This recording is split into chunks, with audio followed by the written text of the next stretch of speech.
Assalamualaikum warahmatullahi wabarakatuh. Jadi di sini saya kelompok satu, kami dari kelompok satu akan menjelaskan tentang sistem operasi komputer. Apa sih sistem operasi komputer? Pertama, perkenalkan dulu, kelompok satu itu beranggotakan ada lima orang. Dan yang pertama itu saya, perkenalkan, nama saya Muhammad Alifan, NIM 2117032. Saya akan menjelaskan tentang pengertian operasi sistem. Sistem operasi dalam bahasa Inggris bernama Operating System atau disingkat dengan OS. Sistem operasi adalah perangkat lunak sistem yang mengatur sumber daya dari perangkat keras dan perangkat lunak, serta sebagai daemon untuk program komputer. Tanpa sistem operasi, pengguna tidak dapat menjalankan program aplikasi tersebut pada komputer mereka, kecuali program booting. Jadi, sistem operasi adalah sistem yang menjalankan aplikasi yang ada di komputer tersebut. Ketika tidak ada operasi sistem, aplikasi tersebut yang ada di komputer tidak bisa berjalan, kecuali program booting. Sistem operasi mempunyai penjadwalan yang sistematis, mencakup perhitungan, penggunaan memori, pemrosesan data, penyimpanan data, dan sumber daya lainnya. Jadi sistem operasi mempunyai penjadwalan yang sistematis sekali, yaitu penggunaan memori, pemrosesan data, penyimpanan dan lain sumber daya dan lainnya. Untuk fungsi-fungsi perangkat keras yaitu ada 3. Yang pertama, masukan, keluaran, dan alokasi memori. Sistem operasi bertindak sebagai perantara antara program aplikasi dan perangkat keras komputer. Meskipun kode aplikasinya biasanya dieksekusi langsung oleh perangkat keras dan seringkali akan menghubungi OS atau yang terputus oleh itu. Sistem operasi yang ditemukan pada hampir semua perangkat yang berisi komputer, dari ponsel dan konsol permainan video untuk superkomputer dan server web tersebut. Terima kasih, mungkin itu penjelasan dari saya. Selanjutnya akan dijelaskan anggota saya berikutnya. Assalamualaikum warahmatullahi wabarakatuh. Oke, selanjutnya itu ada secara sistem operasi. Jadi secara sistem operasi ini dibagi menjadi beberapa periode ataupun generasi. Generasi pertama dalam selang waktu antara tahun 1945 sampai 1955. Jadi pada generasi pertama ini merupakan awal mula perkembangan dari sistem komputasi elektronik yang merupakan sebagai pengganti sistem komputasi mekanik. Nah, generasi pertama ini juga merupakan sistem yang bersifat manual, jadi belum berjalan secara otomatis, jadi tidak bisa mendukung berjalannya dalam satu rangkaian. Kemudian yang generasi kedua terjadi antara tahun 1955 sampai 1965. Dalam generasi ini diciptakan BPS atau dengan kepanjangannya yaitu Batch Processing System. BPS ini merupakan sebuah task yang dikerjakan pada satu rangkaian yang nantinya akan dieksekusi secara berurutan. Nah, generasi kedua ini juga belum lengkap, tetapi muncul beberapa sistem yang mendukung berjalannya operasi sistem yang terjadi antara tahun 1955 sampai 65. Kemudian yang ketiga, generasi ketiga dalam rentang waktu 1965 sampai 1980. Nah, pada generasi ini sudah berkembang melayani penggunanya dalam satu waktu. Jadi bisa digunakan beberapa pengguna.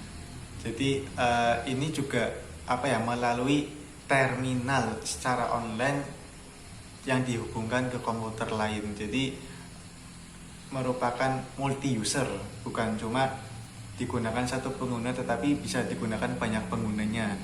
Kemudian generasi keempat ini terjadi tahun sekitar 1980-an sampai tahun 2000-an.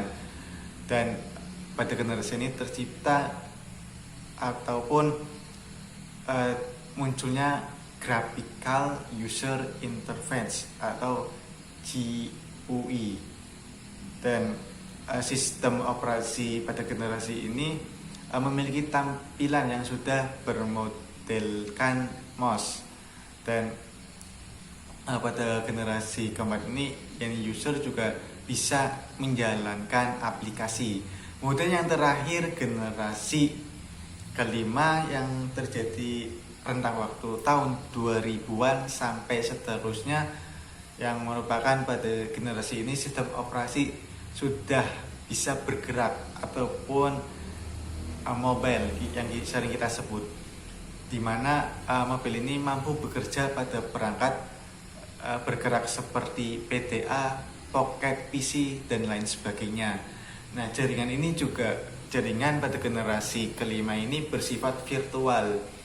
Jadi merupakan bisa dijalankan dalam satu buah sistem operasi yang nantinya fungsinya sebagai server.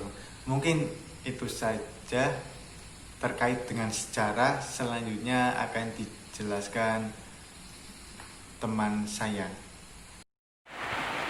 Assalamualaikum warahmatullahi wabarakatuh. Perkenalkan, nama saya Fifty Alisa, NIM 2118068. Di sini saya akan sedikit memaparkan mengenai sistem operasi yang secara umum dibagi menjadi 3. Yang pertama ada driver, 2 kernel, 3 mekanisme boot. Driver itu berguna untuk berinteraksi kepada hardware sekaligus mengontrol kinerja hardware. Kemudian kernel itu merupakan inti dari sistem operasi yang berisi program yang pertama untuk menjalankan komputer. Jadi pertama komputer dijalankan itu berisi dalam program tersebut. Yang ketiga ada mekanisme boot, yang mana itu proses meletakkan kernel ke dalam memori kernel. Kemudian slide selanjutnya ada status prosesor, ada 3, ready, running, dan block. Ready itu artinya proses siap untuk dieksekusi. Kemudian kalau running itu berarti proses saat ini sedang dieksekusi untuk proses selanjutnya. Block itu berarti proses tidak dapat dijalankan. Sekian. Assalamualaikum warahmatullahi wabarakatuh. Perkenalkan, nama saya Dewi Silviana, NIM 2118089. Saya di sini sebagai pemateri keempat akan melanjutkan pemaparan dari materi operasi sistem. Materi yang selanjutnya adalah fungsi dari operasi sistem. Fungsi dari operasi sistem yang pertama adalah operasi sistem membuat komputer menjadi lebih mudah dan lebih menarik serta nyaman digunakan. Yang kedua, operasi sistem memungkinkan sumber daya komputer digunakan secara efisien.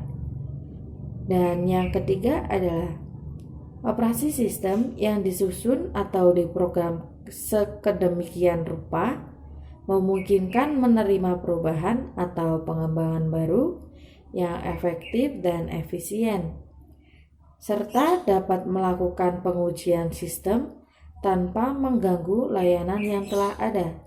Sekian pemaparan dari saya. Materi selanjutnya akan dipaparkan oleh pemateri kelima. Wabillahi taufiq walhidayah. Wassalamualaikum warahmatullahi wabarakatuh. Operasi sistem operasi utama yang digunakan komputer umum termasuk PC, komputer personal, terbagi menjadi 3 kelompok besar. Yang pertama, sistem Microsoft Windows, yang antara lain terdiri dari Windows Desktop Environment versi 1.1 10 hingga versi 3.10. Windows 9X yang terdiri dari Windows 95, 98, dan Windows ME. Dan Windows NT yang terdiri dari Windows NT 3.x, Windows NT 3.0, Windows 2000, Windows XP, Windows Server 2003, Windows Vista, Windows Server 2008, Windows 7 yang dirilis pada tahun 2009, Windows 8 yang dirilis pada Oktober tahun 2012, dan Windows yang terakhir yaitu Windows 10 yang dirilis pada Juli tahun 2015. Yang selanjutnya, sistem Unix yang menggunakan antarmuka sistem operasi POSIX seperti SEO Unix, keluarga BSD, atau Berkeley Software Distribution, GNU, atau Linux, COS yang berbasis kernel Linux yang dimodifikasi. Lalu ada macOS yang berbasis kernel BSD yang dimodifikasi, dan GNU atau Hard. Lalu yang selanjutnya, sistem macOS adalah sistem operasi untuk komputer keluaran Apple yang biasa disebut Mac atau Macintosh. Sistem operasi yang terbaru adalah macOS X versi 10.15 atau Catalina.